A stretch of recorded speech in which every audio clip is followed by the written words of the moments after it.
गुरुजी, आपकी और श्री जी की कृपा से अगस्त से आपको सुनने का अवसर मिला। उस दिन से लेकर आज तक प्रतिदिन एकांतिक को देखने सुनने का सौभाग्य प्राप्त होता है। अपने जीवन में उसको पूरा प्रयास करता हूँ कि उतरा जाए। महाराज जी, मेरा एक प्रश्न है कि आपने एक एकांतिक में बताया था कि नाम जप की प्रणाली 3 प्रकार की है, वैखरी वाणी से, उपांशु और मानसिक, और फिर उसके बाद इनसे भी ऊपर की होती है। तो क्या सभी नाम जाप का महत्व समान है? क्या सभी प्रणाली हमें परमात्मा से? हाँ, बिल्कुल बिल्कुल बिल्कुल। उसमें आनंद का थोड़ा सा अंतर, जैसे खोया ही है, चीनी मिला खाया जाए, फिर उसको हलवाइयों ने जो विविध प्रकार की मिठाई बनाई तो वो पाया जाए तो स्वाद में अंतर आ जाएगा।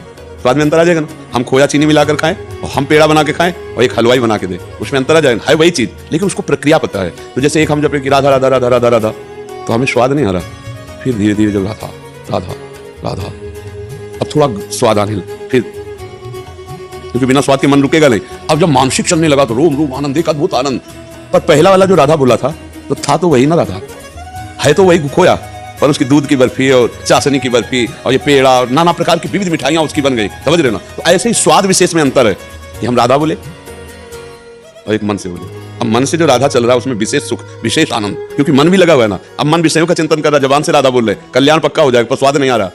स्वाद आएगा जब मन से जपना शुरू हो जाए। प्रतिकूलता में क्या होता है कि भाई वजन रुक जाता है? उसे प्रतिकूलता में तो और होना चाहिए, मतलब एक बार तो चिंता नहीं, प्रतिकूलता में तो और होना चाहिए। जैसे हमारे भय का अवसर आ रहा है, दुख का अवसर आ रहा है, तो हम मजबूत जगह पे हैं, राधा राधा राधा राधा और होना चाहिए। नाम जब करते करते अस्पताल में तो कंटिन्यू हो जाता है। हाँ, ये तो भागवतिक, देखो ये भागवतिक सतोगुण बात है और इसको छुपाना चाहिए, इसको किसी से कहना नहीं चाहिए। पर जब प्रतिकूलता आवे तब तो भजन और होना चाहिए, क्योंकि हमारे पास दूसरा कोई सहारा नहीं है। तो और राधा राधा राधा और जोर से पकड़ लिया कि आप करंट आता है कि भाई हाँ वही है, सब कुछ करने लग जाता है वो।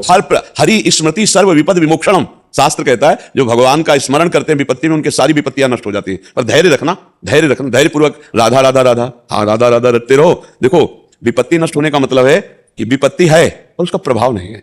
ये भगवान के भजन का। तो ये जो सांसारिक क्लेश हैं, सांसारिक समस्याएं हैं, हमारे पूर्व पाप के अनुसार आएंगी, पर नाम जब हमको परास्त नहीं होने देगा, हम उन पर विजय प्राप्त करके आनंद ले लेंगे। जो हमारे मनुष्य जन्म का आनंद है, लाभ है, वो हम ले लेंगे। तो जब विपत्ति का संभावना हो या विपत्ति हो तब और नाम जपना चाहिए, क्योंकि उसी से विपत्ति नष्ट होगी। हरि स्मृति सर्व विपद विमोक्षणम, भगवान की स्मृति समस्त विपत्तियों से बचा लेती है, समस्त विपत्तियों को नष्ट कर देती है, या समस्त विपत्तियों से निकलने की हमें ज्ञान शक्ति, सहन शक्ति दे देती है। जैसा भक्त हुआ वैसा। अब जैसे कमजोर भक्त है तो निकलना, फिर भगवान बचा लेंगे, और जैसे साहसी भक्त है तो सहने की सामर्थ्य दे देंगे। दोनों बातें होती है। जैसे हिम्मती भक्त है तो उसको अगर पता चला टूट जाएगा तो विपत्ति हटा देते हैं।